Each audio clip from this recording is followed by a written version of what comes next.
विद्यार्थियों, जैसा कि आपको विदित है कि हम भौतिक भूगोल के पाठ्यक्रम के अंतर्गत जल के द्वारा निर्मित स्थलाकृतियों को देख रहे हैं। अब तक के व्याख्यान के अंतर्गत हमने अपरदन से नदी के अपरदन के कार्य से निर्मित स्थलाकृतियों का अध्ययन किया है। आज हमारा जो व्याख्यान संख्या जो 61वां है, उसके अंतर्गत हम नदी के निक्षेपात्मक कार्य को देखेंगे। नदी का, जैसा कि आपको पता है कि जो निक्षेप कार्य को हम रचनात्मक कार्य करते हैं, क्योंकि इसमें विभिन्न प्रकार के जो अवसाद हैं उनको वो क्रमशः जमा कर अनेक प्रकार के स्थल रूपों का निर्माण करता है।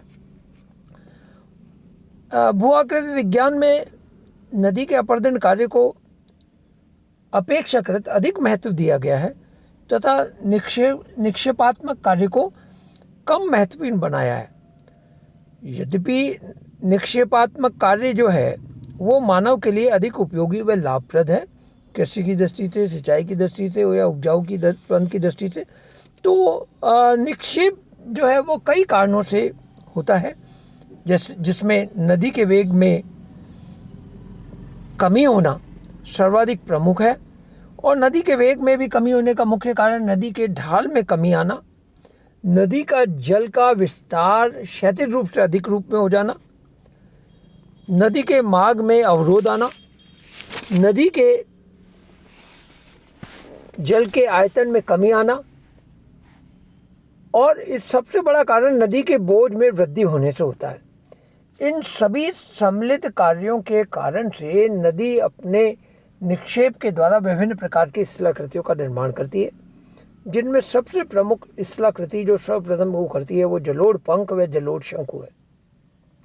जैसा कि आपको पता है कि जलोढ़ पंख और जलोढ़ शंकु का निर्माण नदी के अपरदन कार्य के तुरंत बाद, यानी कि नदी के युवावस्था में या नदी के उद्गम स्थल के तुरंत बाद नदी जैसे ही पहाड़ी भागों से जमीनी भाग पे यानी समतल सतह के ऊपर प्रवेश करती है, उस दिशा में नदी में एकदम से ढाल की कमी आने के कारण से, बोझ की मात्रा अधिक होने से और जल का क्षैतिज विस्तार अधिक हो जाने के कारण से उस बोझ को या जलोढ़ को वो वहीं पे डिपॉजिट करती है और उससे जलोढ़ पंख या जलोढ़ निरंतर आकार में वृद्धि होने के कारण से जलोढ़ शंकु का निर्माण होता है।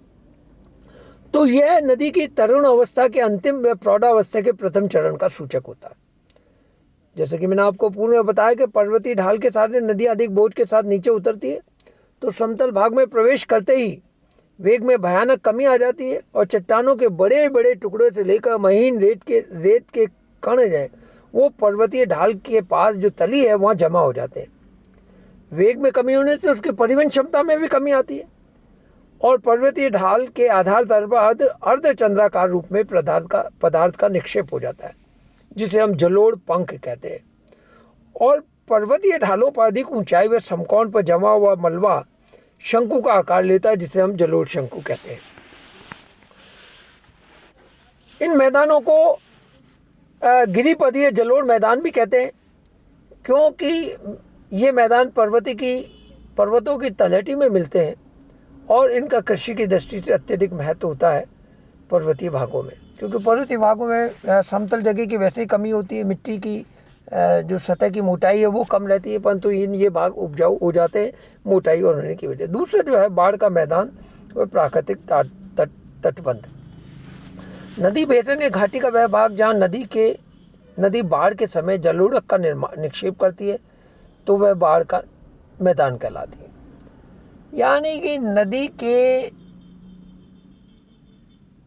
में पानी की मात्रा अधिक हो जाने के कारण से नदी अपने दोनों किनारों को तोड़कर या उससे ऊपर की तरफ ओवरफ्लो करके उसका पानी का जो विस्तार है वो क्षैतिज रूप में काफ़ी दूरी तक फैल जाता है, तो उसे हम बाढ़ का मैदान, यानी कि नदी की जो उसकी क्षमता है, जल की क्षमता उससे अधिक पानी हो जाने के कारण से वो पानी दोनों किनारों की ओर चारों तरफ फैल जाता है, तो वो बाढ़ के मैदान के रूप में हम उसे जानते हैं। तो जो बाढ़ का मैदान है वो क्या करता है इसमें नदी के दोनों ओर विकसित होता है, दोनों तट के सहारे, और मैदान में अनेक प्रकार के विसर्ग, चापाकार झील, दलदल आदि का निर्माण होता है। प्रतिवर्ष बाढ़ के समय जलोढ़ के निक्षेप से मैदान में मिट्टी की परतें क्रमशः जमती जाती है।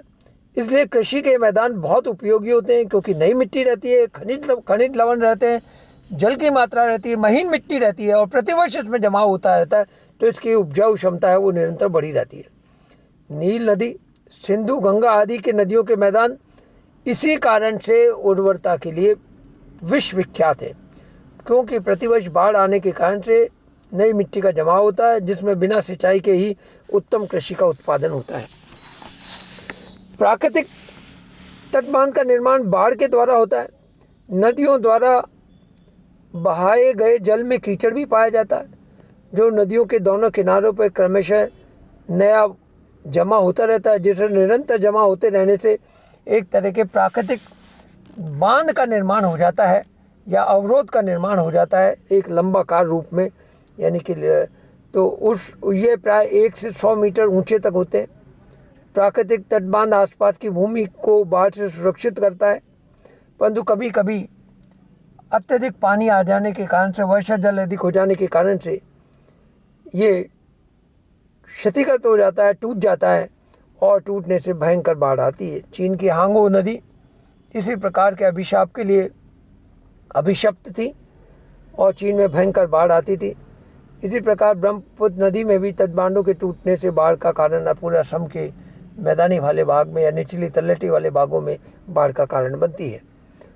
इसके बाद जो डेल्टा है, डेल्टा जो नदी के निक्षेपात्मक कार्यों में सर्वाधिक महत्वपूर्ण है, सबसे सुंदर संरचना है।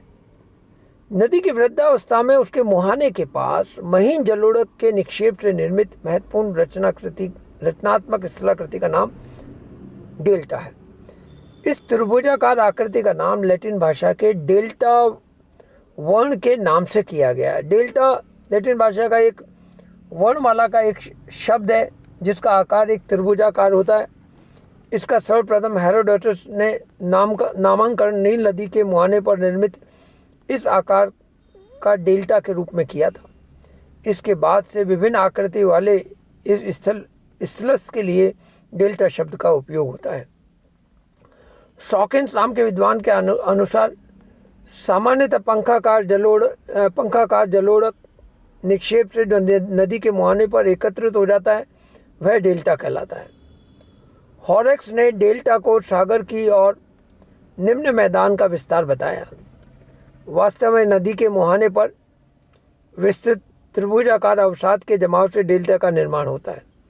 अतः स्पष्ट है नदी के अंतिम भाग का यह त्रिभुजाकार समतल मैदान जिसका ढाल समुद्र की ओर होता है डेल्टा कहलाता है।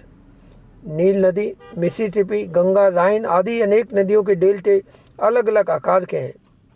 डेल्टाई भागों के तलछट के असमान निक्षेपण से विभिन्न धाराओं के बीच लंबी लंबी आकृति वाली लघु झीलों का भी निर्मित होते हैं, जिन्हें हम डेल्टा लेक्स कहते हैं। गोदावरी कृष्णा डेल्टा में कोलियार झील, मिसिसिपी डेल्टा में वियो, नाइजर डेल्टा में जेरिको झील